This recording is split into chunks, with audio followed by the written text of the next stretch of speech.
En las grietas de un país, las venezolanas luchan y construyen con amor y dignidad. En los próximos minutos compartiré un live que realicé en Instagram y quiero dejarlo aquí porque vale la pena que lo veas. Una conversación poderosa con dos mujeres referentes de la causa democrática de Venezuela. Corina Lloris, filósofa, profesora, miembro de la Academia Venezolana de la Lengua, miembro del Comité Nacional de Primarias, elegida por María Corina Machado para ser la candidata por la unidad en las pasadas elecciones del 28 de julio, ya que María Corina había sido inhabilitada. Su nombre fue bloqueado por el Consejo Nacional Electoral sin razón jurídica, lo que llevó a Edmundo González Urrutia a ser el candidato y el ganador de las elecciones. También se suma Claudia Macero, periodista y coordinadora de comunicación del Comando con Venezuela, quien además, al momento de hacer esta entrevista, está por cumplir un año asilada en la Embajada de Argentina en Caracas, una embajada custodiada por Brasil y que además comparte con otros 4 compañeros del equipo de campaña, Magali Meda, Omar González, Pedro Ruchurtu y Humberto Villalobos, embajada que ha sufrido numerosos ataques del régimen de Nicolás Maduro, régimen que les niega los salvoconductos. Tómate este tiempo para ir más allá en estas historias, con el tono que nos une. Gracias de antemano por estar aquí. Suscríbete a este canal y activa las notificaciones para nuevos videos. Soy Goiza Erazúa, desde Madrid. Bienvenida, muchísimas gracias. Igualmente, gracias a ti, Goiceder. Muchísimas gracias. Encantada de estar contigo. Bueno, igualmente, profesora, qué gusto poderle tener por aquí con ese aporte que usted nos va a dar en estos minutos sobre, bueno, esa oportunidad de seguir luchando por el país, de cómo lo ve usted en estos momentos, cómo está antes que nada, después de todo lo que hemos venido viviendo los venezolanos, que son altibajos, son semanas duras, son también días en los que la esperanza y el optimismo va hacia adelante. ¿Cómo está, profesora? Bueno, te puedo decir que estoy bastante bien. Yo tengo el ánimo siempre muy alto. Evidentemente que durante algunos momentos uno siente mucho la presión, lamenta profundamente las condiciones de quienes están en las mazmorras, de nuestros amigos que están en la Embajada Argentina, de los que están fuera, de los que han tenido que huir, los que han tenido que salir. Pero justamente la lucha de nosotros es precisamente por eso, por todos unidos, por todos con un mismo objetivo. Y ciertamente hay momentos en que la esperanza te refuerza y además es algo más que esperanza, son las certezas, ¿no? Son las certezas que tú las puedes ver reflejadas en cada una de las acciones. Además que en este momento se ha recuperado o se ha hecho, yo creo que es la primera vez que se consigue un liderazgo de la calidad y de la fortaleza que tiene el liderazgo de María Corina. Y tener también la presencia del mundo que ha sido un regalo providencial. De manera que yo en ese sentido, pues yo tengo el ánimo muy alto. Y te repito, hay momentos que uno se siente un poquito presionada con la partida de algunas personas, como el caso de Fernando Martínez Mótola, ese tipo de personas que se nos han ido en estos momentos y que no vieron culminado sus sueños. Pero para eso estamos y aquí seguimos.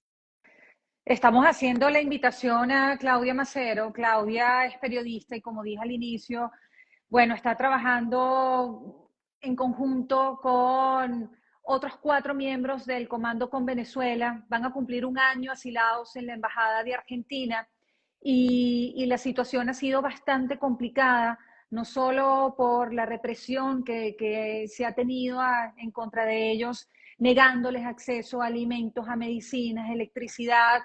Recientemente ellos han, bueno, recibido una planta eléctrica que les está alimentando eh, esas conexiones. De hecho, bueno, estamos intentando tener esa conexión ahora con Claudia Macero y bueno, hay unos temas técnicos que tenemos que entender. Y bueno, más allá de ello, quiero conectarme también con esa Claudia joven eh, que también ha estado trabajando intensamente detrás de toda la pauta que ha venido teniendo también María Corina Machado. Es gente muy preparada, como digo, con un espíritu tan bonito. Claudia es amante del canto, es cantante, lleva también, oye, una razón de ser que yo creo que eso es lo más hermoso que tenemos los venezolanos y eso no se puede apagar, más allá de como usted dice, profesora, no es la esperanza, sino también la certeza, ¿no? De que el cambio se está produciendo y más allá de ello, que es la suma de individuos que están haciendo país dentro de Venezuela y país fuera de Venezuela. Aquí nos están viendo desde diferentes partes del mundo y nos conecta un mismo objetivo, que es Venezuela. Profesora, ¿cómo a su edad, con lo que se ha vivido, como digo, de momento no se ha capitalizado esa transición, esa honra a la voluntad popular? ¿Cómo lo ve usted, que ha tenido además, bueno, una gran oportunidad académica, de ser doctora en filosofía? ¿Cómo se ve el momento histórico que vive Venezuela? ¿Cómo se le da lectura a esta realidad desde el punto de vista académico y cómo lo vive usted? Mira, Goicelera, en primer lugar, te voy a decir algo, yo no tengo edad. Para mí la edad es algo completamente referencial, ¿no? Uno, evidentemente, que son etapas de la vida que te van pasando, hay uno que uno tiene más fortaleza física, pero menos conocimiento, más arrojo y más atrevimiento, y a medida que vas avanzando, evidentemente que vas teniendo como más pausas en las cosas, ¿no?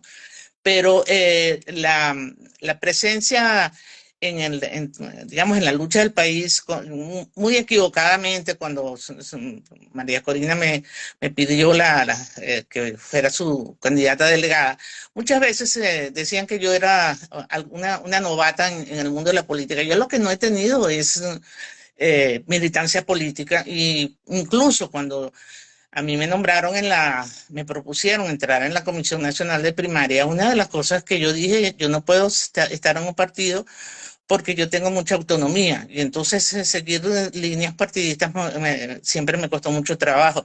Pero, por ejemplo, yo fui compañera de Fernando Martínez Mótola en los movimientos estudiantiles de la Simón Bolívar en los años de fundación de la Simón Bolívar, en la época de Maíz Vallenilla. De manera que uno viene luchando en distintos campos y en distintos lugares. Ahora, ¿cómo lo he vivido? Mira, este es un momento histórico absolutamente impresionante, porque aquí se conjugaron una cantidad de fuerzas que pusieron sobre el relieve que aquí ha habido momentos en que se pudo haber salido de la opresión que se ha tenido el país, pero que no se llegaron a cabo ciertas acciones, y que además hubo personas que se doblaron y prefirieron pactar. Pero eso dejando de lado, porque esos son aspectos negativos, en este momento nosotros, en primer lugar, hay que recordar dos fechas fundamentales, que son el 22 de octubre del año 2023, cuando se concretan las primarias y sale María Corina con aquel triunfo aplastante, que ahí no podía haber ninguna duda. Ese año de experiencia, por ejemplo, dentro de la Comisión Nacional de Primaria, a mí me enseñó muchas cosas, y empecé a ver aristas del mundo, vamos a decir, dentro de la práctica política diaria, que yo ciertamente eso sí no lo había tenido. Pero después toda la etapa previa a la solicitud de María Corina, viendo las dificultades con las que a ella la inhabilitaron, en digamos, esos elementos de injusticia tan terribles, y después la responsabilidad tan grande que cayó sobre mis hombros, y que yo lo acepté, pero sin ninguna duda, Goicelera, no tuve ninguna duda en ese momento, como no la tendría, no la he tenido en ningún momento a lo largo de todo este tiempo. Y aquí hay que fijarse que en los logros que hemos tenido, hay que verle la cara a lo que significó, no solamente el triunfo del 28 de julio, sino demostrar el triunfo, mostrar esas actas. Eso fue un impacto terrible para esta gente que lo que nunca se imaginó es que eso lo íbamos a poder lograr. Yo recuerdo esa noche del 28 de julio en la Quinta Bejucal, digamos, la alegría de nosotros de ir viendo las cosas, y a la vez hasta ira con los anuncios de parte del oficialismo. Y todos estos últimos meses de lucha, sí, ciertamente son muy duros, pero nosotros tenemos mucha fuerza y se las tratamos a la vez de transmitir a personas como Claudia, como Magalí, como Humberto, como Omar, porque son momentos duros que se están viviendo ellos allá adentro. Está Pedro Urruchurtu, la gente que está en el helicoide, la gente que está en otra de las mazmorras del país. Y por eso nosotros no podemos en ningún momento ni bajar los brazos ni transmitir mensajes negativos. Claudia Macero con nosotros. Qué gusto verte, Claudia. Y decía al inicio que más allá de todo ese trabajo magistral que has venido haciendo con el equipo, con María Corina, con todas las dificultades, la represión, las carencias, el miedo, pues esta es una lucha también individual, ¿no? Y es el crecimiento de esa Venezuela, de tantas historias, y tú tienes una historia lindísima con tu profesión periodística, con tu profesión también de artista, del canto, que ahí es donde yo veo esa oportunidad de luz de todos los venezolanos, de, sí, evidentemente estamos atravesando un momento muy complejo, pero también estamos creciendo como seres humanos. ¿Qué está pasando en ti, Claudia, en estos momentos? Sé que la situación es complicada, pero ¿cómo estás? Bueno, primero, gracias a ambas, gracias Goy, y permíteme saludar a mi querida Corina, que tú no me vas a creer, pero yo no conozco a Corina personalmente y, o sea, y pasamos unos días maravillosos durante toda esa etapa inicial previa a las presidenciales, cuadrando las entrevistas, trabajando, y puedo decir que es una persona encantadora y además admirable, así que yo estoy súper honrada de compartir este live con ella y contigo también. Gracias por siempre estar dispuesta a prestar tu plataforma, tu voz, tu cara, todo No, imagínate. para este movimiento. Y además quiero recordar varias cosas importantes, ¿no? Hoy Luis Tarbay está cumpliendo años en el Helicoide, el coordinador de Mundo con Venezuela, además una persona maravillosa, bueno, no solamente un excelente abogado, bombero, ha sido defensor de los derechos humanos, un amigo, bueno, entrañable.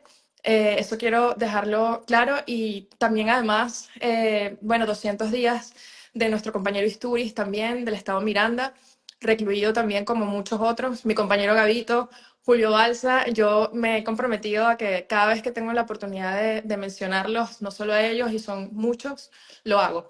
Y respondiendo a tu pregunta, primero, yo creo que la mayor victoria que uno puede tener frente a tanta oscuridad, frente a tanta maldad, porque eso es la capacidad tú de reponerte, de levantarte todos los días y decir, ¿sabes qué? Yo sigo. Y en mi caso, bueno, yo tengo muchos refugios, ¿no? Y uno de mis refugios es mi familia, a quienes acudo, mi mamá, a quienes le escribo, pero tengo la música también, y tengo sobre todo testimonios como algunos que escucho que no necesariamente son públicos, ¿no? Gente que te escribe y te dice, oye, mira, no te voy a molestar, no te voy a preguntar cómo estás, no te voy a preguntar si tienes luz, no te voy a preguntar nada, solamente te voy a mandar esta frase y esta imagen de fuerza, de fortaleza, de que seguimos aquí confiados. A veces a lo mejor no nos ven tanto, pero seguimos fortalecidos en esto. Y uno dice, coño, perdón por la palabra, la grosería, pero No hay problema. vale la pena, y eso es lo que te llena de fuerza. Entonces tú me preguntas cómo estoy, y bueno, estoy llena de esperanza, pero esperanza sobre la base de la certeza, como decía Corina, de que las hicimos bien. O sea, y ese peso yo creo que tenemos que quitárnoslo de encima, de que bueno, si no lo logramos, no lo hemos logrado, coño, o sea, nosotros no pudimos hacer más y seguimos haciendo todos los días. Yo creo que nosotros somos un testimonio histórico de la valentía de un pueblo que, o sea, que no se cansó, que no se ha cansado y que todavía se levanta y pregunta, bueno, ¿dónde estamos hoy? Tengo que ir a trabajar, a lo mejor no tengo luz, mis chamos no sé qué voy a hacer, no tengo a lo mejor la certeza de qué es lo que viene, pero estoy convencida de que es aquí. O sea, y lo último, ya para cerrar, siempre me repito algo que escuché también en una reunión, que alguien dijo, bueno, es que los venezolanos no importa dónde estén o no importa por qué están pasando, todo el mundo quiere que cualquier persona en el mundo conozca cómo es Venezuela y cómo puede ser Venezuela. Y a veces yo sé que tú donde estás también lo piensas, y dices, bueno, ¿cómo será volver a la playa, volver a ese Ávila, a esas cosas maravillosas que tiene nuestro país? Y eso es lo que nos hace grandes.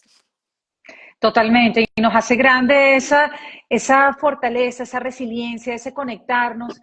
Les confieso que desde aquí, desde España, por ejemplo, bueno, en el último evento en el que participó María Corina Machado, que fue la entrega del premio Clara Campoamor en conmemoración del Día Internacional de la Mujer, decía el alcalde de Madrid, José Luis Martínez Almeida, que esa fuerza de los venezolanos de avanzar, de hacer las cosas bien, de seguir luchando por su país, pues ese también es un reconocimiento. Y aunque muchos venezolanos digan, no, ¿hasta cuándo reconocimientos? Hay que ir por más cambios, ser más radicales. No, señores, los espacios que se abren hay que recibirlos.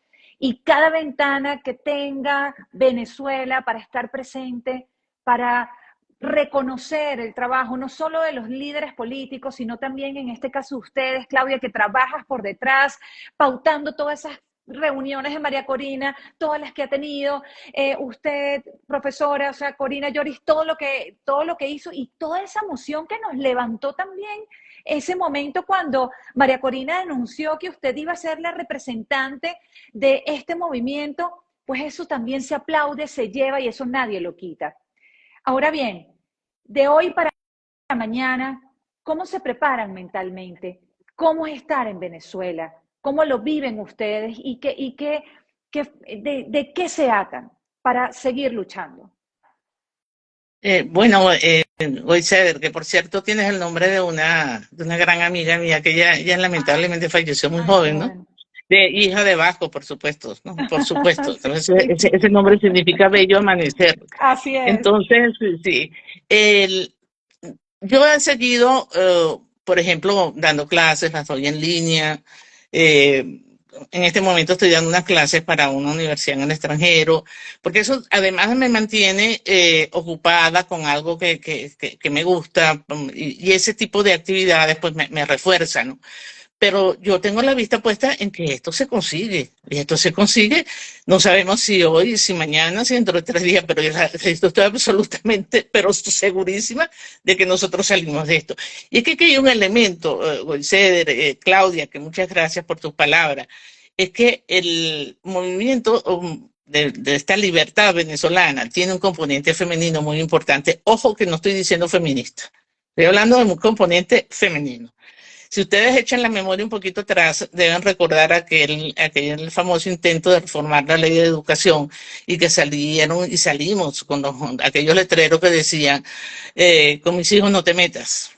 Y ese con mis hijos no te metas marcó mucho esa resistencia que ha habido a lo largo de todos estos años, ¿no? Y eso es una característica muy de nosotras. A nosotros se nos cierra un camino y nosotros las ingeniamos para meternos por otro lado, ¿no? Esa habilidad que tiene la mujer en buscar esas soluciones. Pero siempre he dicho, acompañada de nuestros compañeros, acompañada de nuestros amigos, esposo, amante, novio, como lo quieran llamar. Yo no estoy en ningún momento dejando de lado la importancia de ese hombre que ha estado al lado de nosotras, que está representado en este momento, por ejemplo, en el mundo. Porque el mundo ha sido enviado por la providencia, como te dije al principio, en el momento en que todos los teníamos, que no sabíamos qué iba a pasar, se negaban a dejar pasar el nombre mío, y sin embargo nosotros pudimos seguir adelante con el nombre de él. Yo sí creo, Ceder, que no podemos estar con la idea de que esto no se logró. Sí, se ha ido logrando. Lo que pasa es que no con el inmediatismo que muchas veces hasta nosotros mismos hemos podido tener y que hay una lucha terrible. Pero, por ejemplo, yo estuve oyendo la entrevista de María Corina y del mundo hablando de las inversiones en el campo petrolero y eso son cosas interesantísimas. Por favor, este es un país que tiene un potencial extraordinario. Yo escribí el martes un artículo en el Nacional donde yo hablo de los problemas educativos y de todo lo que hay que hacer así sin que yo tenga ninguna aspiración de ningún cargo, pues yo no estoy detrás de eso. Entonces, hay cosas que nosotros hemos ido construyendo y se pueden lograr y algunas ya se están logrando. Eso es no querer ver la realidad y no darnos cuenta de todo lo que se ha conseguido. Entonces, yo creo que aquí estamos en el camino digamos, de concretar la victoria, de tenerla en la mano, que ya la conseguimos hace unos meses atrás. Claudia. Fíjate, yo escuchando a Corina me acuerdo de una campaña que hicimos y perdonen que siempre lo lleve a mi trabajo, ¿no? Pero nosotros siempre estamos pensando a veces cómo convertimos o cómo transformamos esas ideas políticas en algo que pueda funcionar también para que la gente lo entienda y lo haga propio. Y me acuerdo de esa campaña, es como rompiendo techos, ¿no? Y era algo que decía María Corina a propósito de las mujeres. Las mujeres siempre estamos rompiendo techos, ¿o no?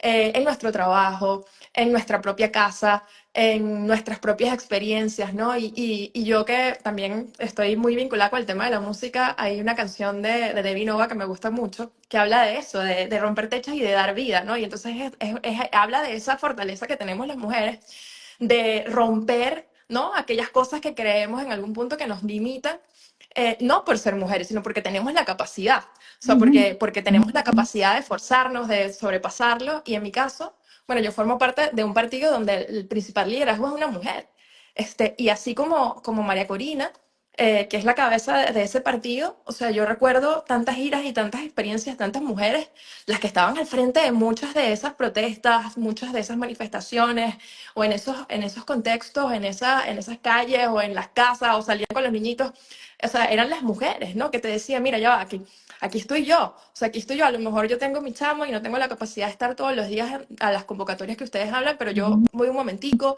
o mira, aquí estamos con esta fuerza que tenemos en nuestra familia, a veces solitas, a veces con sus hijos, a veces, o mujeres también que se salían de sus trabajos. Y yo pienso, bueno, eso es un poco el reflejo de lo que somos, ¿no? De la valentía de esa mujer, como dice Corina, que no se cansa, que va para adelante, que empuja, ¿no? Y creo que eso ha sido fundamental en esta lucha, y a eso voy para responder tu pregunta hacia dónde vamos, porque es justamente esa terquedad y esa fortaleza de la mujer que sabe que tiene límites o que puede tener algunos obstáculos de avanzar, lo que a nosotros nos ha servido de ejemplo también para seguir, ¿no? Y en el caso de Venezuela, yo creo que nosotros somos una sociedad no solamente súper matricentral, sino además súper agradecida con esa naturaleza femenina que tenemos. Y eso no nos hace, como decía Corina, menospreciar el rol de los hombres o el valor de tanta gente valiosa que tenemos a nuestro alrededor, que son hombres maravillosos, sino que nos hace precisamente complementar con esa fortaleza y ese esfuerzo que tenemos porque estamos capacitadas, porque estudiamos, porque le echamos pichón, porque nos levantamos, porque le damos con fuerza esa estrategia o esa energía que necesitamos para avanzar. Hoy yo creo que Venezuela está en un punto de duelo, hay que decirlo, de mucha angustia, de mucha preocupación. Creo que nadie que sea venezolano puede no sentirse así, un poco, ¿sabes?, desesperado, un poco cansado, pero también, ¿sabes?, listo para lo siguiente. Y esa yo creo que es una fortaleza que tenemos también en parte las mujeres, cuando decimos, bueno, coño, no sé qué va a pasar, no sé cómo voy a salir adelante, pero lo tienes que hacer precisamente por los chamos que tienes. Yo no soy mamá, yo no tengo hijos, yo no sé, o sea, no conozco ese sentimiento, pero sí conozco el sentimiento de saber que lo haces por alguien a quien tú quieres como tu mamá, o alguien a quien tú tienes. Por ejemplo, ahora cuando tú piensas, bueno, ¿hacia dónde vamos? Piensas precisamente en todas esas personas que no tienen la oportunidad de decidir a dónde ir. Todas esas personas que están, como mis compañeros de Ignora y Henry, que van a cumplir un año presos, eh, que no tienen la oportunidad de decidir qué hacer. Entonces, a nosotros no nos queda otra que echarle pichón, o sea, y avanzar y levantarse todos los días pensando que eso que no hemos logrado está en nuestras manos, como ya lo hemos demostrado antes. Y eso también hay que decirlo, los logros los hemos tenido y nosotros somos capaces de concretarlo, y esa es la tarea que tenemos ahora. No es un nuevo, no es empezar de nuevo, como mucha gente piensa que puede que estemos planificando. O sea, nosotros estamos en este movimiento desde hace muchísimos meses, y es parte de lo que tenemos por concretar. Totalmente de acuerdo con ustedes dos, Claudia. Y aunque no seas mamá, está ese amor también que recibes de muchas madres que están deseosas de reencontrarse con sus hijos, también de ese reencuentro de los presos políticos con sus familiares, de esas madres que hacen vigilia, que rezan, que han tenido que dejar sus trabajos o cambiarlos para poder estar en las afueras de las cárceles implorando o esperando alguna respuesta de las autoridades para saber de sus hijos, o que escriben a personas fuera, como por ejemplo a mí me sucedió de madres que me escribían de Venezuela, oye, Goy, mira, mi chamo está en Los Teques, es menor de edad, ayúdame, ¿sabes? O sea, esa conexión y esa habilidad y esa facilidad también para entromparse a la vida y a quien sea, por los hijos y también por el país, ¿no? Hay algo muy bonito que surgió en todo este movimiento, que yo decía, bueno, hay quienes ven a Venezuela como una madre,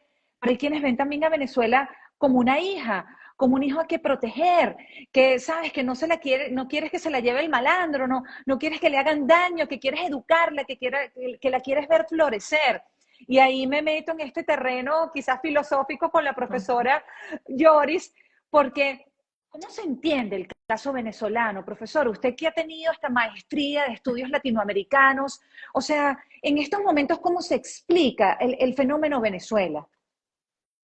Bueno, mira, yo he pensado mucho sobre eso, porque además escribo, porque yo escribo permanentemente, ¿no? Y tú sabes que las musas le llegan a uno en los momentos más inoportunos, ¿no? Porque te despiertas a medianoche a escribir. En las mañanas, por ejemplo, yo no dejo pasar las mañanas sin enviarles un mensaje de buenos días y mandar, y sobre todo a ellos allá en la embajada, yo se los mando a Los todos. saludos. Sí. Qué bella. Todos los días. ¿Por qué? Porque ellos necesitan sentirse acompañados y saber que ellos no están perdiendo, no están perdidos en la memoria.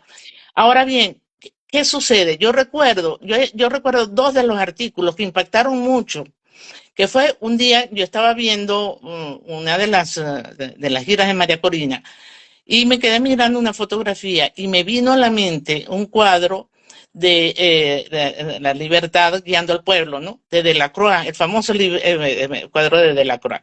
Entonces lo escribí y se lo mandé a María Corina. María Corina estaba emocionadísima con el artículo, porque yo decía, ese es el juntar las voluntades, ¿no? Las voluntades y seguir adelante. Y ese cuadro de Delacroix que tiene a la mujer con el gorro frigio y con la bandera en la mano, era impresionante porque María Corina está montada prácticamente en el aire, porque yo no sé cómo se sostenía allá arriba. Y la bandera estaba ondeando, yo no sé quién la tenía sostenida. Yo sé, está agarrada por Los Ángeles, porque yo no sé cómo no se fue para abajo, para el piso. Y el otro, yo no sé si fue en el mismo artículo, porque no lo recuerdo, en que a mí se me ocurrió decir que nosotros estábamos pariendo el país. Y entonces y me acuerdo que en la frase que después la repetí en otros artículos, insistiendo que estábamos pariendo el país, pero que teníamos al lado a los compañeros que nos estaban dando la fuerza, que nos agarraban de la mano para darnos la fuerza en el momento del parto. Entonces tú la ves sí, como la hija, porque tú la estás pariendo y la estás pariendo con dolor, no te están haciendo ninguna cesárea, nada de eso, tú estás pariendo y con un dolor profundo, pero tú también la ves como la madre que te acogió. Y la madre a la que tú le debes respeto y a la que tú le debes cariño y a la que tú tienes que cuidar en el momento de la enfermedad. Entonces, ese tipo de sentimientos son muy encontrados, pero que eso es muy normal en la mujer. Tú como hija, Goiseder, tú como hija, Claudia, ves a tu mamá que sabes que ella te dio la vida a ti y tú la respetas, la quieres, pero también la cuidas. Entonces tienes el sentimiento de madre y de hija. De tal manera que eso ha sido, por eso es que yo he calificado el movimiento de femenino, porque hay una relación muy peculiar con el país. Y ese querer incidir sobre nosotros y que uno no puede ver a los hijos, que uno, en mi caso a los nietos, es decir, eso también es desgarrador, es muy desgarrador. Entonces, muchos de ellos que están fuera no volverán, vendrán a visitarnos, pero no volverán a radicarse en el país porque ya hicieron sus vidas afuera.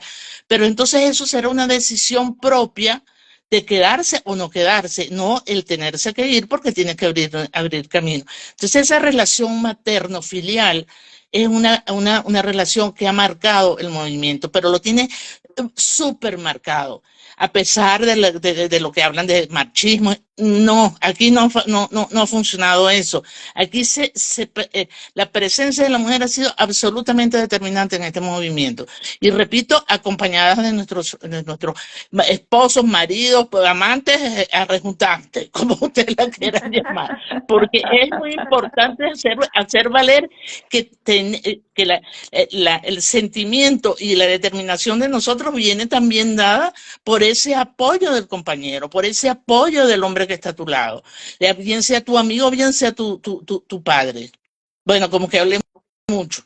No, no, no, esto es una Ah, cátedra. Ya estamos jamás. aquí para escuchar. Claudia, ¿cómo lo ves tú? Mira, hay un amigo que es periodista, que no voy a decir su nombre, pero siempre me dice, bueno, Venezuela es la noticia que a mí me falta por contar. Y él decía, no, es que yo, por qué no te vas? Todo el mundo le preguntaba, ¿por qué no te vas? ¿Qué haces tú aquí? Tú tienes posibilidad de estar donde quieras. Y no, porque es que yo no me voy a perder la noticia más importante, esa noticia la tengo que contar yo. Entonces, Claro. yo creo que Venezuela es como, y me encanta siempre esa frase, porque Venezuela es esa noticia que, coño, todos queremos contar, y sobre todo nosotros que somos periodistas, ¿no? Y a veces uno sobrepasa un poquito su rol y, bueno, asume también algunas banderas porque entiendes que no basta solamente con informar, ¿no? También te pones algunas camisas y te pones algunos símbolos y asumes una causa y te pones una franela porque más que un fanatismo, porque sientes que tú no solamente eres periodista, sino también eres defensor de esa noticia que estás dando. Entonces yo creo que Venezuela es eso y oye, es una noticia que, o sea, todo el mundo sabe cuál es el titular, pero falta, ¿no? Falta como redactar un poco cómo llegar a ese título, ¿no?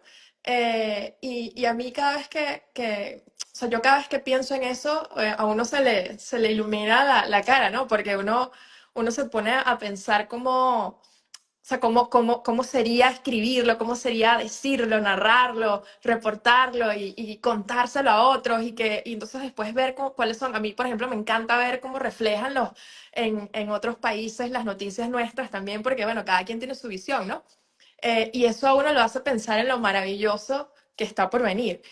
Y yo me quedo con eso porque si bien hoy las noticias que tú lees o los titulares no son necesariamente los más bonitos o los más alentadores muchas veces, siempre me encanta pensar que esa noticia la vamos a dar nosotros y la vamos a escribir nosotros y la estamos escribiendo. Solo falta terminar de publicarla, tenerla y ponerla y viralizarla y un día, bueno, contarle a los demás que tú fuiste parte de esa redacción. Entonces, perdón que haga la analogía con mi carrera, pero lo digo porque me encanta ilustrarlo así. Y es una noticia que hoy duele. Esa es la verdad, es una noticia que hoy duele, pero que así como duele, te llena y te recarga para escribirla y para un día contarla como es. Si tú me preguntas, así yo describiría un poco lo que está por venir y lo que es Venezuela hoy para mí. Claudia, y Yo creo, aprovechando, perdón, sí, ajá, sí, profe, perdón, continúe. Claudia, es que no es que la vamos a escribir, nosotros estamos escribiendo la historia. Nosotros nos hemos alejado de los historiadores, porque siempre se dice que las historias se escriben después para entonces tener cierta objetividad. Y resulta ser que nosotros estamos escribiendo esa historia, la estamos escribiendo tal como la vivimos, con alegría y con tristeza, con triunfo y con no logros, no ya hablemos de fracaso, sino no lo hemos conseguido todavía y la seguimos escribiendo día a día. Perdón porque te interrumpí, No, no, Giselle. no, es que va todo en línea, profesora Claudia. ¿Qué sienten ustedes al verse reflejadas en las noticias? O sea, ustedes son noticias. O sea, Claudia, te busco en internet averiguando y es increíble la cantidad de reportajes, estás en Wikipedia, usted también, profesora, o sea, ya ustedes viven la causa venezolana, pero también hay quienes escriben de ustedes por la situación, por el momento específico que les ha tocado vivir. Usted, profesora, cuando se vio en las noticias, cuando se vio protagonista de un momento específico para representar al país y hoy día que sigue viviendo esa causa, ¿qué es eso para usted? Bueno, son motivos de orgullo, motivos de angustia, ¿no? Hay momentos en que sientes mucha angustia, pero hay algunas cosas que a mí me impactaron muchísimo, ¿no? Sirven algunas anécdotas. En un momento que yo fui a acompañar a Edmundo a unos actos en el estado Aragua, específicamente en Maracay, yo iba con María Beatriz Martínez en la camioneta de ella y nosotros que tardamos mucho en entrar a Maracay por el peaje, había muchísima muchísimo tráfico, ellos estaban obstaculizando todos los peajes y todo aquello, era impresionante cómo fastidiaron. Y nosotros llegamos con cierto retraso al inicio del acto, ¿no? Ya estaba alguien hablando porque nos llamaron por teléfono y nosotros dijimos empiecen porque no sabemos cómo hacemos si estamos atascados, ¿no? Cuando yo entré, he levantado una manifestación en ese acto que yo les puedo decir que yo lloré porque yo no me podía creer aquello. Era una cosa impresionante. Y ese día yo me di cuenta, no es que antes no lo hubiera captado, pero ese día lo viví como muy fuerte, porque ya yo no era la candidata, el candidato era el mundo. Y era lo que signifiqué para eso. Y hay otro que no se me olvidará jamás. El día que María Corina anunció la candidatura en Bejucal, había una persona en el público que fue alumna mía en la Escuela de Derecho hace muchísimo tiempo, porque ella no es ninguna muchacha, que estaba muy bien vestida, muy bien arreglada, y cuando María Corina dio el nombre, ella gritaba, ella se levantaba del asiento y gritaba, ¡mi profesora, mi profesora! Que es impresionante. Entonces, son momentos en que tú dices, Dios, mira lo que ha tocado vivir, lo que estoy protagonizando, el día que fui a votar, que se me acercó un gentío en el sitio de votación, y había un vecino que me decía, es que entraste en la historia, y yo no captaba muy bien qué era lo que él me quería decir, pero yo después comprendí que ya nosotros, y lo que le acabo de decir a Claudia, nosotros se lo estamos escribiendo, lo estás escribiendo tú, Goizer, y lo está escribiendo Ledesma, y lo está escribiendo el que está en Chile, y es más, hoy es jueves, ¿no? El martes, que no pude asistir por problemas de internet, se presentó en Italia un libro de un periodista que se llama Mauricio Stefanini, que él es periodista, no me acuerdo cómo se llama la parte que él representa de Italia, y él me había entrevistado a mí muchas veces desde la época de las primarias. Y sorpresa, el prólogo del libro lo hice yo, porque él me contactó para que se lo escribiera. Entonces tú te das cuenta exactamente qué es lo que quería decir mi vecino. Ya nosotros somos un emblema y tenemos que responder a ese emblema.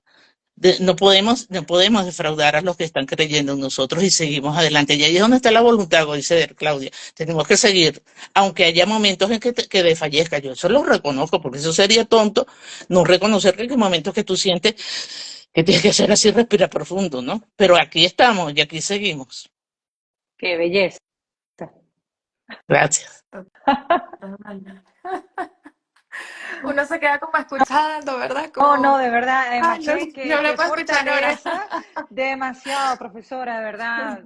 Méritos y estrellas por todo eso, por esa energía tan bonita y que esté dispuesta a compartirla, de verdad, y que siga adelante dando la cara porque eso es maravilloso. Bueno, gracias, yo en ese sentido todos los días me refuerzo es más, te voy a contar otra cosa. Yo un día venía de una cita del médico, de las pocas salidas que se pueden hacer y de movilizarme, porque bueno, usted sabe, con todos los problemas y todas las medidas del caso. Y yo estoy acompañada por unos exalumnos míos que me adoran, ¿no? Que son los que me estaban llevando. Y cuando salimos del ascensor del lugar en donde estábamos, yo había tratado de meter la cara hacia un sitio que no se me viera mucho y sale un señor y dice, señora, usted es la académica. Yo me quiero sacar una fotografía. No era venezolano. Yo le dije, bueno, yo me debo sacar la fotografía, pero si usted se la toma de tal manera que no se ve en qué sitio está.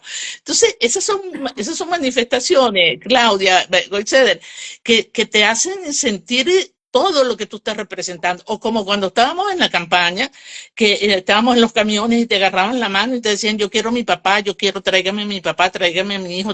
Eran cosas, incluso manifestaciones que te erizaban la piel, te erizaban las cosas entonces lo que tú levantabas, además el compañerismo que se estableció entre todos nosotros, independientemente de las diferencias de puntos de vista que puedas tener políticamente, pero han sido momentos muy bellos. Más, independientemente, repito, de las diferencias que existen, pues que tienen que existir, porque si no nosotros seríamos un remedio del totalitarismo de los otros, ¿no? Tal cual, y a pesar del sufrimiento, del miedo, pues la sonrisa y el espíritu no se puede quebrantar.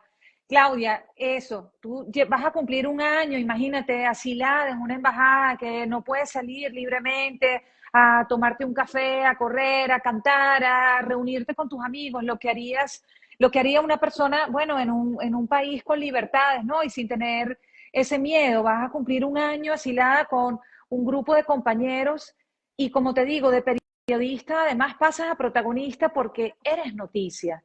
Ustedes son noticias junto a Pedro, Magalí, todos allí. O sea, cómo se gestiona eso? Bueno, lo primero que tengo que decir es que tú no sabes que una de las cosas que... Se fue el audio. Se fue el audio. Ah, ahora sí, ahora Así. sí. Sí, es que me estaban llamando, pero ya lo que... algo que lamento es haberme perdido gran parte de esa campaña que narraba Corina, ¿no? Y creo que al final eso fue como peor para ellos, porque, o sea, todos trabajábamos como más, ¿sabes? Porque, bueno, no podemos estar ahí, entonces, bueno, hay que trabajar más. Pero a propósito de tu pregunta, es muy curioso porque en mi caso a mí siempre me ha gustado estar detrás, o sea, pero toda la vida. O sea, es raro porque yo canto, o sea, y siempre, o sea, si cantas tienes que estar al frente, pero es como otra faceta de mi vida, ¿no? Y yo canto y me encanta que me vean, me encanta cantar y soy como otra persona, pero en el tema del periodismo no, y siempre estaba detrás, siempre trabajaba en periódicos, me gusta la producción, me encanta las planchas de los periódicos y oler como cuando se imprimían, o sea, toda esa experiencia me encanta, ¿no? Y resulta que llega este momento y sí, la verdad es que genera mucha impresión cuando alguien en Washington o alguien tiene un cartel con tu cara y tú dices, bueno, sabes, yo nunca pensé que lo que yo hacía, que era tuitear una imagen de alguien o escribir sobre alguien, te iba a pasar a ti, ¿no? O gente con una camisa. A mí me pasó una vez un señor que me escribe, por cierto, de Guárico, de donde yo soy, me dice, mira, Claudia, aquí hicimos un comandito que se llama Claudia Macero. Y yo decía, yo, Ah, ¿pero por qué? ¿Por qué se llama Claudia? ¿Por qué le pusieron? Entonces yo no sabía ni cómo reaccionar, porque yo generalmente yo escribo sobre eso y hablo sobre eso, no necesariamente yo. Entonces realmente al final lo que entendí es que, bueno, a veces te toca, ¿no? Y cuando se trata de una situación como esa, tú más bien sientes orgullo porque algo hiciste bien. O sea, algo hiciste bien si representas una amenaza, un peligro para los malos, ¿no? Para la gente que lo está haciendo mal. Por decirlo de forma muy bonita, ¿no?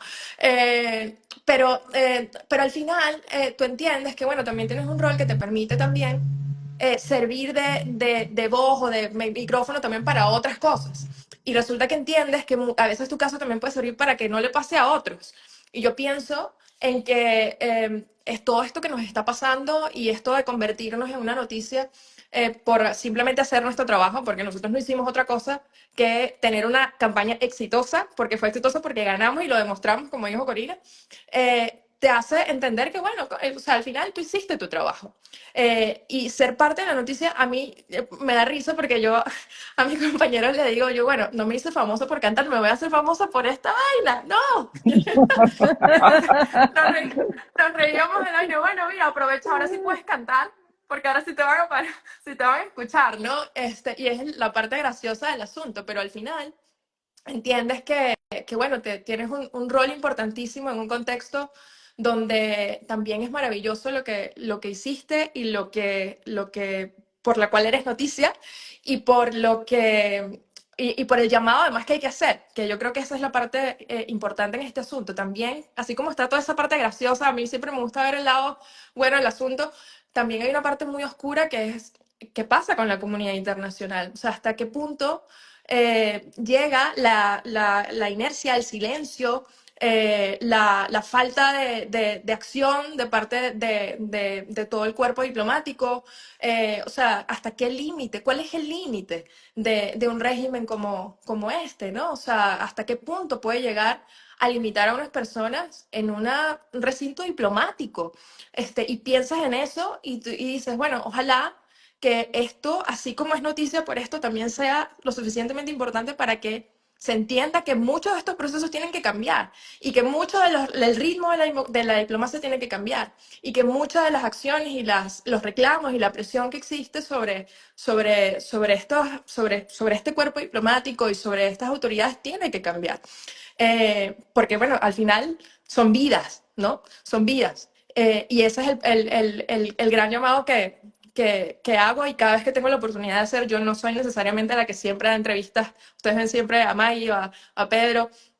A mí me gusta estar siempre, como les digo, detrás y lo empujo y coordino y la hora y entonces, bueno, vamos a decir esto y podemos coordinar esta foto y este mensaje, pero cuando me toca lo repito porque es impresionante que hemos llegado a este punto. El próximo 20 de marzo se cumple el año, no solamente de eso, sino como te digo, de la detención el mismo día de Dignora y de Henry, mis dos compañeros también.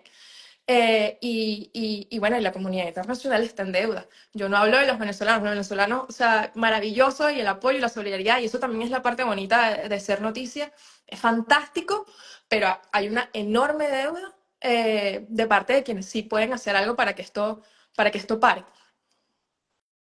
Profesora, ¿cómo ve usted ahora el lado oscuro de la situación? O sea, ¿qué tendría que pasar? O sea, ¿o qué no se ha hecho? ¿En dónde está esa frustración o esa denuncia? Es que hay unos elementos que son muy, muy difíciles de manejar porque esto está dentro de un contexto geopolítico muy serio, ¿no? Aquí hay una serie de intereses que están vinculados con droga, con geopolítica, con zonas de influencia, y te quedas asombrada a veces de ciertas complicidades. No deja de asombrarte, no deja de asombrarte ciertas complicidades. Sin embargo, yo tengo la tendencia a no ser, a no ver las cosas bajo prismas oscuros, ¿no? Siempre tengo la tendencia a ver las cosas, no con un optimismo exagerado, porque no lo soy. El que se ha dedicado a la filosofía sabe que tiene que enfrentar cosas muy oscuras y tampoco ponerse con pajaritos de colores, ¿no? Pero yo sí creo que esto tiene el gravísimo inconveniente de lo que está señalando Claudia. Hay elementos, vamos a llamarlos de extorsión, vamos a llamarlo de unas complicidades que tú no las llegas a comprender del todo, que tú dices, pero ¿qué está sucediendo aquí? ¿Por qué está sucediendo esto? Pero sin embargo hay una ventaja, y es que nosotros en este momento, aquí en Venezuela, tenemos claro quién es quién. A nosotros se nos puso bien sobre el tapete quién es quién. Una cosa era que nosotros tuviéramos la sospecha, porque una cosa es que tú tengas la sospecha y otra que tú tengas la certeza. Porque en este momento, cuando tú ves cómo se ha ido decantando y las cosas las que están pasando y las que se están diciendo, tú dices, pero bueno, ahora me explico yo porque nosotros tenemos 25 o 26 años en esto. Las complicidades. Pero hay complicidades que tú dices, ¿esto a qué se debe? A extorsiones, a manipulaciones, a ventas. Eso es terrible. Esa es una parte terrible del momento. Porque son personas y seres humanos como nosotros que tú te preguntas, ¿no les importará la embajada? ¿No les importará el helicoide? Mira, un día, empezando el mes de enero, si me vas a ayudar, Claudia, con el nombre de la persona porque se me va a ir. Había uno de los presos políticos que habían habían salido en las redes que había fallecido. Entonces, había venido una ex alumna mía del doctorado de Derecho, me había pedido que yo le firmara el título de doctor y trajo el título para firmar y vino con otra de las abogadas que también había sido alumna mía. Estando juntas, ella recibió una llamada de los familiares porque en Yare no le querían dar noticias de si estaba la persona viva o no estaba viva. Total que esta muchacha, porque una mujer joven, ella es defensora de varios presos políticos, se fue sola hasta Yare, porque yo no podía ir, era imposible, ahí sí era verdad que yo no podía acompañarla. Entonces, en Yare también le negaban la información, ella se fue hasta la morgue, fue al Hospital General de ahí de la zona, después se vino para acá otra vez, y días después fue que se supo que el hombre seguía vivo. Pero aquello fue espantoso. Entonces tú te preguntas y tú dices, pero los demás no se están dando cuenta cómo están jugando de una manera tan cruel y tan indigna con la familia, con los padres, o por ejemplo el caso del yerno de Edmundo y el presidio, el secuestro de Tudare en frente de los niños, en frente de los hijos, que uno tiene 6 y la otra tiene 7. Esas son cosas terribles. O, por ejemplo, cuando se llevaron a Perkins, que lo arrastraron en el piso ahí frente al Farmatodo de las Mercedes. Perkin es uno de mis grandes amigos y es amigo mío antes de todo esto porque él fue alumno mío en el doctorado de Derecho. Entonces yo lo que quiero decir es, hay una parte muy oscura, o sea, muy, muy oscura, pero esa parte uno tiene que enfrentarla, desmenuzarla y ver cómo le entra y por cuáles son las aristas que te dejan abiertas para que tú puedas combatirla y no decaerte. El problema también es que aquí hay una crisis económica, una depauperación de la población, una economía prácticamente paralizada para muchos, y eso sí es un elemento que desespera mucho, porque no es lo mismo que tú estés luchando con algo en que tú tienes, por decirlo de alguna manera, los medios de subsistir. Pero cuando tú ves aquí que a las personas no les alcanza el dinero o no nos alcanza el dinero para lo más mínimo, entonces es más duro y más fuerte y se te presenta de manera más fuerte la ansiedad por el resultado inmediato. Ahí lo entiendes perfectamente. Pues tú estás diciendo, bueno, por favor, ¿qué hago yo? ¿Cómo le doy de comer a mi hijo? ¿O cómo le doy de comer a mi papá y a mi mamá? ¿O cómo consigo yo las medicinas? Porque la otra faceta, Lois, y que Claudia lo sabe perfectamente también, bueno, tú también lo sabes, bueno, no es que estoy diciendo que tú no lo conozcas, que es el problema de la asistencia en los hospitales, la asistencia, vas a un sitio público y tú no estás bien atendido. Eso es uno de los elementos terriblemente desgarradores del país. Pero no nos podemos dejar caer con eso, sino más bien ese es un motivo más para seguir en la lucha. Ese es un motivo más para que nosotros busquemos soluciones. Estoy hablando mucho. No, no. Es que yo repito, estamos para escucharnos, para reír, para reflexionar, para denunciar. O sea, lo bonito de esto es como la vida del venezolano, es una montaña de emociones. A mí, de verdad, me genera una profunda satisfacción ver a Claudia Macero sonreír, verte con buen semblante, Claudia, de verdad, porque no te voy a preguntar de todo eso, ese casi año que llevas allí, si has llorado más o menos, o reído, o sentido miedo, pero sí es verdad que oye, a veces uno intenta ponerse en los zapatos de personas como tú, de tu equipo, de las madres que esperan la libertad de sus hijos y de verdad nos quedamos cortos, no quedamos cortos, porque solo tú sabes lo que has vivido allí y qué te gustaría comunicar? ¿Qué quieres que la gente sepa de tu situación, de tu momento y con tu equipo? O sea, que no les han dado los salvoconductos, que has hecho una denuncia a la comunidad internacional de quedarse encerrados en la embajada o de que el régimen, ¿sabes?, los invada, los muevan. O sea, ¿qué se siente?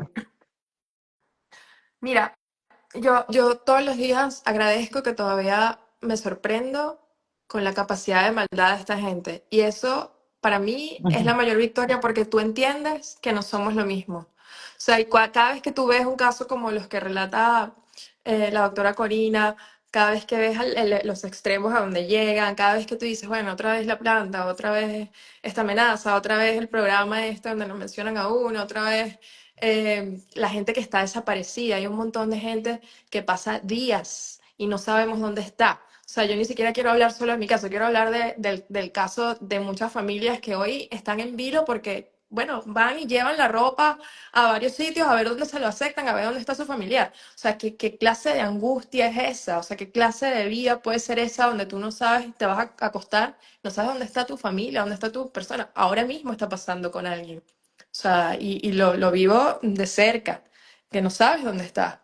Entonces, ese tipo de cosas son las que tú todos los días, o sea, yo trato de recordarme, o sea, no somos iguales, no somos eso, y eso no es el venezolano, eso no es ninguno de nosotros, eso no es lo por lo cual nosotros nos despertamos, ni luchamos, ni hacemos todo lo que hacemos, y eso al final es la garantía de poder seguir transmitiendo y levantándote todos los días y decir, ah, bueno, mira, me tengo que sentar hoy aquí y tengo que escribir sobre esto, aunque no te guste, y preparar toda una campaña, por ejemplo, para el año del tema de la embajada o el tema de la detención de Henry Ignora, pensando, bueno, tú también formas parte de esa historia, ¿no? Yo lo que creo hoy, Goy, es que estamos en un momento donde de definiciones. Corina decía algo fundamental, que es que ya los venezolanos entienden perfectamente quién es quién. Yo creo que hoy en este punto ni siquiera, yo creo que ya eso incluso lo pasamos, estamos en un punto de acción. O sea, no actuar también te convierte en cómplice. Voltear la cara y pensar que tú puedes vivir una vida normal sin pensar en Venezuela no es egoísta. Yo no quiero decir que nadie puede tener la capacidad o el derecho a reírse, porque yo también me río y todos nos reímos. En este live también lo hemos demostrado. Pero voltear la cara y pensar que puedes tener una vida normal sin que nada pase también te convierte parte del problema. Y creo que hoy estamos en un momento de responsabilidad enorme donde si lo que podemos hacer es un tweet, bueno, es un tweet, pero lo hiciste. Si lo que puedes hacer es ayudar a una persona, a una familia, a una madre, darle aliento y explicarle o dar tus servicios como abogado gratis, lo haces. O como periodista, o bueno, ser terco en algo y saber que lo estás haciendo porque, bueno, porque puedes y porque quieres. Y hoy yo creo que el sentimiento nos sobrepasa. Si tú me preguntas hoy, bueno, sí, claro, los salvoconductos y la posibilidad de hacer una vida normal. O sea, yo creo que nosotros hicimos nuestro trabajo y lo hicimos bien. Todos somos inocentes. Ni siquiera voy a mencionar el caso de Fernando, que me parece oscuro y me parece tristísimo. O sea, con Fernando vivimos, bueno, miles de experiencias bueno, que duelen. Y tú te preguntas, bueno, ¿qué tanto esto tiene que ver con esto, no? Y es a su familia mi respeto y mi admiración, pero sobre todo es el punto de eso, hasta qué punto vamos a llegar y hasta qué punto vamos a voltear la cara y hasta qué punto aquí puede pasar algo para que realmente cambien las cosas. Y eso pasa por un montón de personas, no solamente quienes estamos dentro de Venezuela, sino también quienes tienen hoy la responsabilidad de actuar y de tomar una decisión que puede cambiar las cosas. Yo no sé cuál es la resolución de esta situación, ojalá. O sea, creo que todos tenemos muchos escenarios en nuestra cabeza y hemos hecho todo. O sea, fuimos por la calle, votamos, demostramos. O sea, yo quiero además enviar mi mensaje a toda la gente que valientemente difundió el acta, que a veces ni siquiera se habla, no se sabe quiénes son. Un montón de héroes anónimos que, bueno, llegaron con su acta a un punto, a un centro y la defendieron y eso se logró sacar del país. O sea, uno se ponía a ver y la gesta es maravillosa, pero por todos ellos, o sea, yo no sé cuál va a ser la resolución. Lo que sí sé es que mientras cada uno de nosotros estemos respirando y teniendo la posibilidad de hacer algo, hay esperanza de cambio y hay posibilidad de acción y de avanzar para que eso se concrete. Y en nuestro caso son los salvoconductos, pero en el caso de nuestros amigos presos políticos es libertad absoluta, ni siquiera libertad con medidas, es libertad absoluta. En el caso de quienes están afuera es la posibilidad también de volver a su país sin tener miedo porque te quitaron el pasaporte o porque dijiste algo y no sabes si te van a dejar en el aeropuerto. En el caso de los periodistas es que puedas hacer tu trabajo como cualquier otro, que haya fuentes de información. En el caso de los académicos que tengas la posibilidad de investigar. En el caso de las universidades que tengas clases, que tengas profesores y que no haya ausencia laboral porque, bueno, nadie tiene cómo ir a una universidad porque no te pueden pagar. O sea, en el caso de los obreros, coño, que tengas la posibilidad de trabajar precisamente por lo que tú necesitas para tu familia. O sea, coño, que no estés pensando que no te va a alcanzar nada porque o sea, la moneda no vale nada. Entonces, al final la resolución, y con esto cierro, bueno, para muchos tiene muchos títulos y titulares, en mi caso, ¿no? Pero es la misma y pasa por lo mismo. O sea, pasa por lo mismo, pasa porque se vayan, pasa porque agarremos esta vaina y la transformemos, como explicó María Corina y Edmundo hoy, que es posible, y convirtamos a Venezuela en el potencial y en el hub energético que somos, porque además tenemos la ubicación, los recursos, todo, y porque, coño, vayamos a una transición que nos permita bueno, conocer la libertad de verdad, que yo creo que va a ser maravilloso y ojalá que ese titular lo podamos contar y leer muy, muy pronto. Así es. No es secreto que está surgiendo una tercera parte en esta historia, que es un movimiento, no digamos de oposición, porque tampoco es de proposición, porque no se están proponiendo la defensa de la voluntad del pueblo, se está pasando por encima el resultado del 28 de julio. No solo es el régimen, ahora hay quienes abogan por ir a unas elecciones regionales. ¿Qué opinan de eso? Bueno, yo justamente ayer tuiteé que dije que el 28 de julio era una fecha emblemática, una fecha histórica en que nosotros manifestamos una voluntad de cambio y que fue capaz un pueblo entero de rechazar un régimen que hizo unas elecciones a su medida. Ellos nunca se imaginaron ni que la gente iba a salir, ni que iba a votar, y muchísimo menos lo que se imaginaron es que íbamos a demostrar la victoria, porque ellos muy descaradamente salieron a dar unos resultados que todavía lo recuerdo, incluso que uno sentía una ira terrible, porque cuando te están diciendo eso, te están subestimando. Te dicen que tú eres idiota, por no decir otra palabra más fuerte. Pero a mí por eso yo hice alusión al principio, Eder, de saber quién es quién. Porque aquí se ha decantado un grupo que tú dices, mira, yo puedo entender a lo mejor a la vecina mía que diga que ella cree en la votación y que ella va a ir a votar porque ella quiere que para el estado Miranda o el estado Aragua o el estado, yo qué sé, Nueva Esparta, vaya fulano de tal porque piensa que puede ayudar a resolver los problemas. Yo eso lo podría hasta entender, no justificar, pero sí lo podría entender. Pero hay otras cabezas que en momentos determinados del país fueron referencias políticas, lideraron momentos políticos.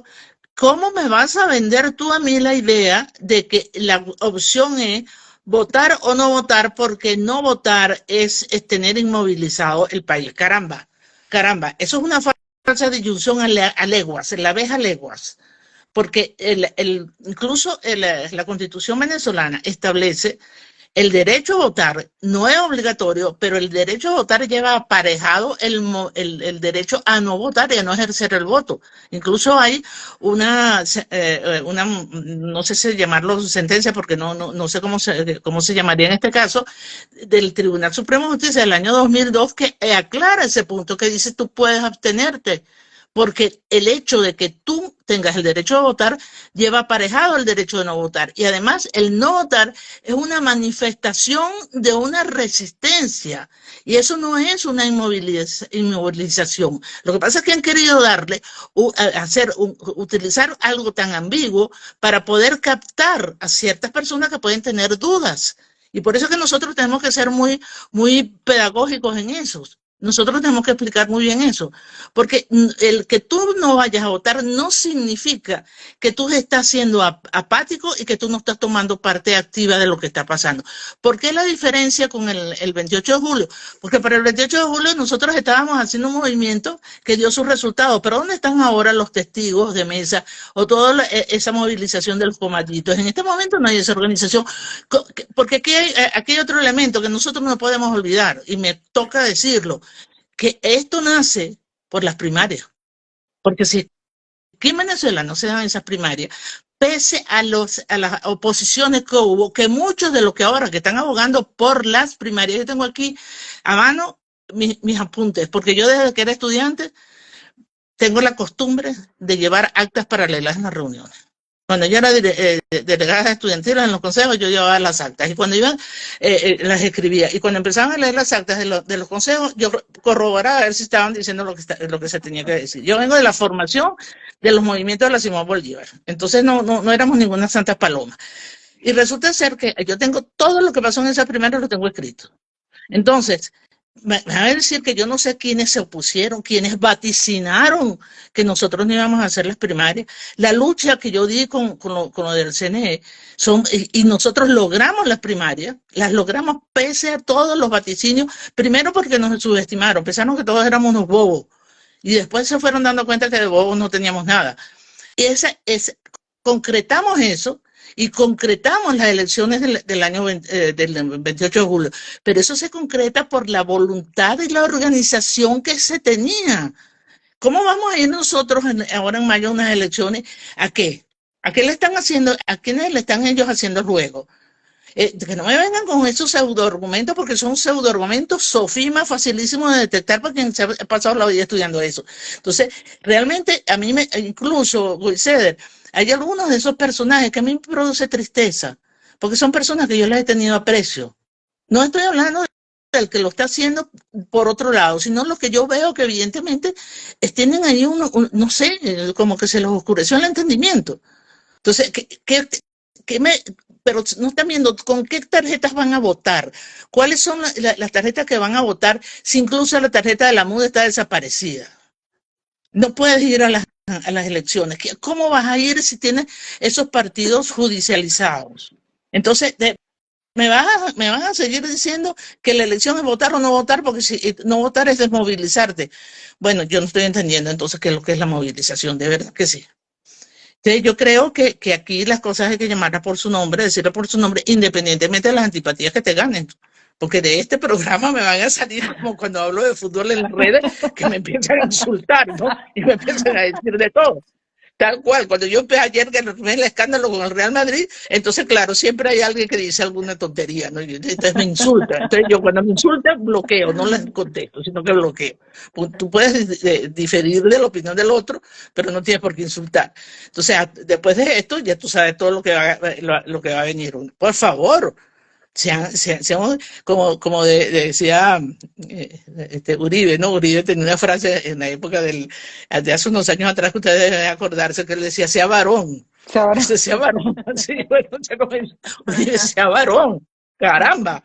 ¿No? Eso es terrible, las posiciones que han adoptado. Y saben, eso, lo repito, a veces me da rabia y en otros momentos me da tristeza. Porque son personas en que mucha gente ha creído y algunos siguen creyendo. Siguen creyendo, evidentemente. Por eso les pregunto. Porque hay académicos, hay gente muy reconocida que yo recuerdo, bueno, haberlas entrevistado un montón de veces en Venezuela, en programas, siendo referentes, ¿sabes? Y que hoy, como digo, sea una tercera parte del país, ¿no? Es un sector, bueno, que está llamando a la votación y se han comunicado contigo, Claudia, con ustedes, han estado inmersos en la situación. ¿Cómo están manejando ¿Quiénes? ustedes en el ámbito, bueno, aquellas personas que están llamando al voto? ¿Ha habido algún interés? Mira, bueno, conmigo no. Maggie tiene mucho más contacto con partidos y con esa parte, pero yo lo que te puedo decir sobre ese tema es, o sea, y Corina lo resumió perfectamente, son tres cosas, ¿no? Uno, o sea, yo ya voté el 28, yo ya voté, o sea, y eso para mí es fundamental y no se ha respetado, número uno. Número dos, que es algo que hemos repetido muchísimo, o sea, los que no defendieron ese voto, ahora te piden que votes, ¿no? O sea, una cosa insólita. Y número tres, ¿dónde están las actas? Porque nosotros las mostramos dónde están. Están cargadas en internet, las puedes buscar, sea quien sea, en cualquier centro de votación, con tu cédula, bueno, la puedes voltear, la puedes imprimir, te puedes hacer una banda si quieres. O sea, ¿dónde están las actas, no?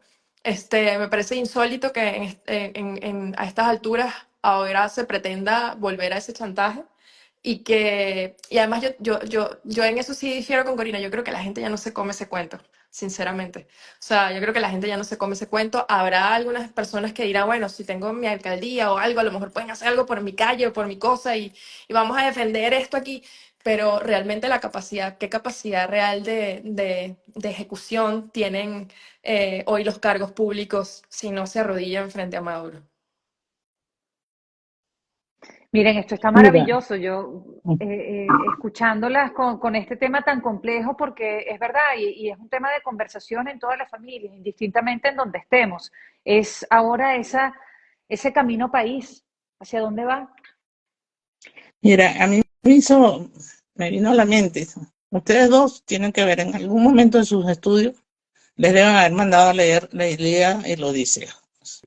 Que la Claro. hayan leído bien o que no la hayan leído bien, eso es de otro costal. En el momento en que Aquiles mata a Héctor frente a Príamo y a su familia, el padre de Héctor, Príamo grita, basta ya.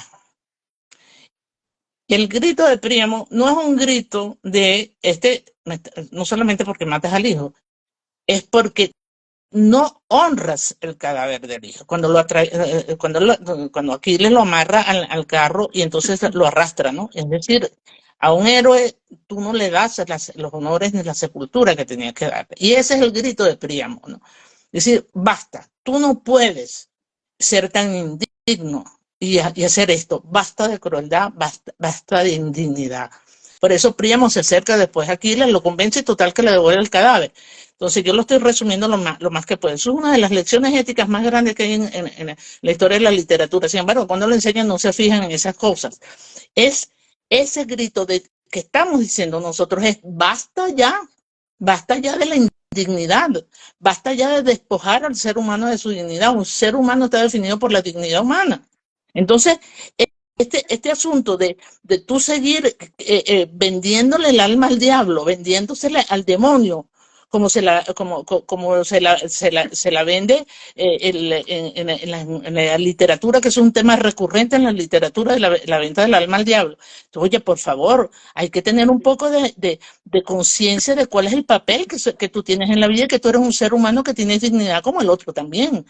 Entonces, sé digno, ten dignidad y enfrenta tu vida de una manera adecuada, honrosa, pero no lo que estás haciendo.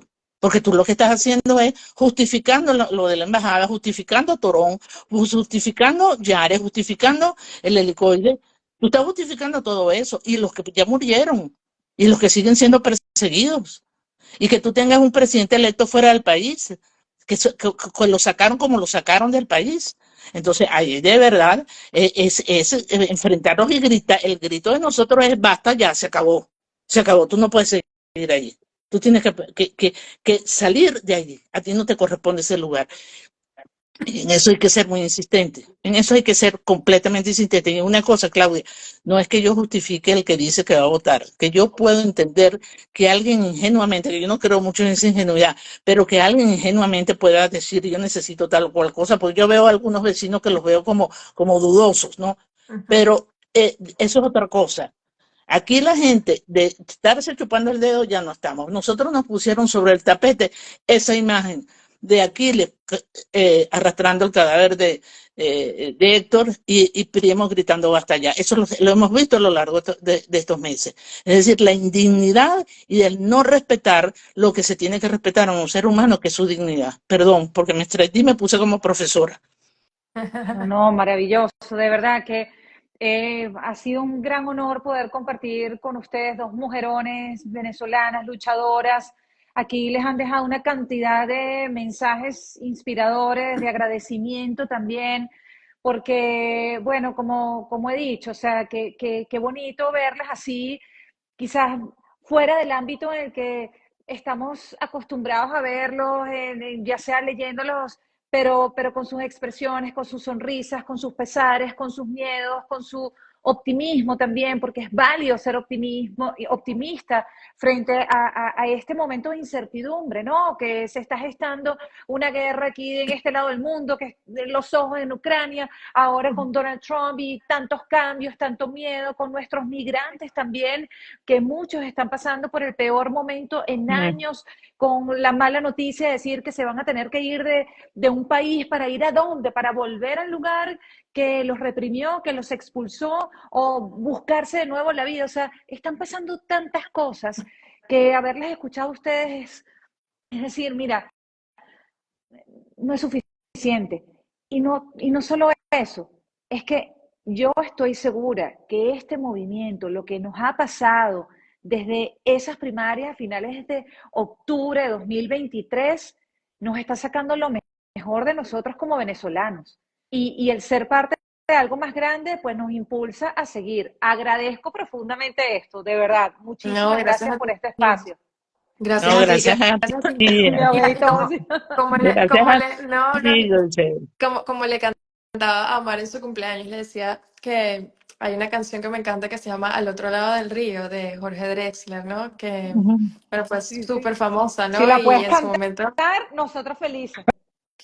bueno, pero es que justo le iba a decir porque quería cerrar, que me encantó, y se lo cantaba a Omar y le decía, como dice, llevo tu raba en el mío, creo que he visto una luz al otro lado del río, sobre todo creo que no todo está perdido, tanta lágrima y yo soy un vaso vacío. Entonces, bueno, se lo cantaba porque le decía, bueno, claro.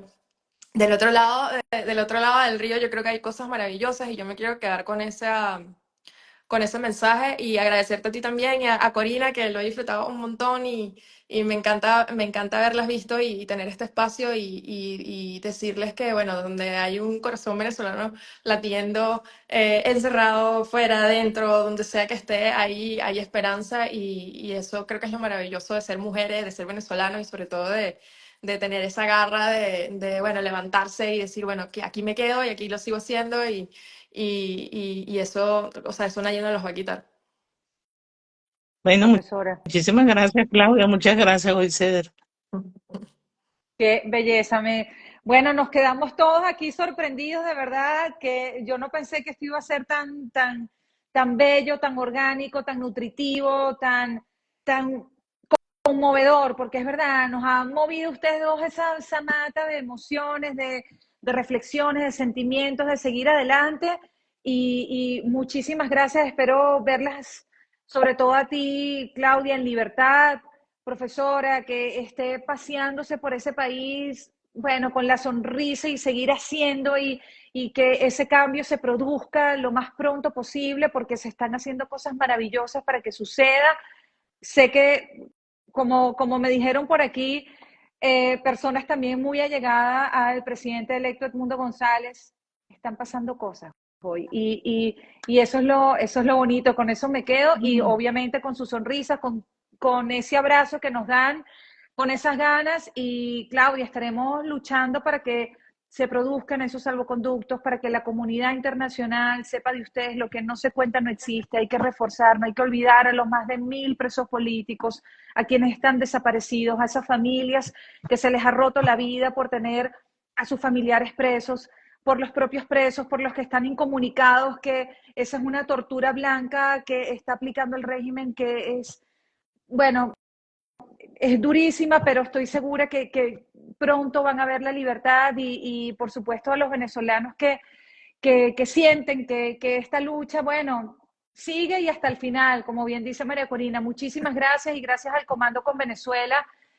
sobre todo el de España, que ha promovido esta conversación entre nosotras y sobre todo ustedes dos, por supuesto, las protagonistas de este live. Muchísimas gracias y a Gracias, todos Joy. quienes se Un beso. conectaron. Gracias. Un beso Gracias. Un gigante. beso. Chao. Gracias infinitas.